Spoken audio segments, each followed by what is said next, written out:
State versus Mohammad Irfan Pomi. अब इसका number था 201, मर्डर रेफरेंस 201, और ईयर था इसका 2021। तो इसके अंदर जैसा आपको वकील साहब कन्विंस कर रहे थे कि जैसा आप देखें ये जो नीचे एविडेंस हुई है, एविडेंस के अंदर लिखा हुआ है, क्रॉस एग्जामिनेशन हुआ तो आई विटनेस कह रहा है कि none of us was eye witness in this case. बात तो ठीक है।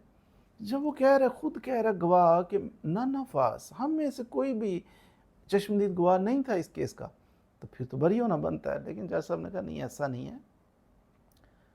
हुआ ये कि वो वकील साहब पता है सवाल जवाब करते हैं, आपने क्या देखा, क्यों वकील साहब कहते हैं गवाह को, जहाँ पे मर्डर हुआ आप मौजूद थे? जी मैं मौजूद था। वहाँ पे और घर काफ़ी सारे थे? जी। उनके अंदर बहुत सारे लोग रहते थे? जी रहते थे। उनमें से कोई गवाह बना? ये कहते हैं उनमें से कोई गवाह नहीं बना।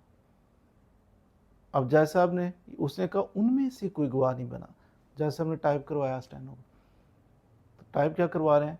None of us was witness in this case. Type हो गया, एविडेंस में आ गया।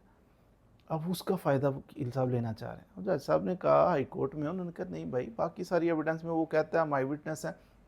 यहाँ पे कहना उसने ये था कि none of them was eye witness in this case. तो आप उसको टाइपोग्राफिकल मिस्टेक हो सकती है, जज साहब की गलती हो सकती है, अंग्रेज़ी कमज़ोर होगी जज साहब की, इतनी सी बात पे तो बंदा भरी नहीं होता। जज साहब ने रिलीफ नहीं दिया।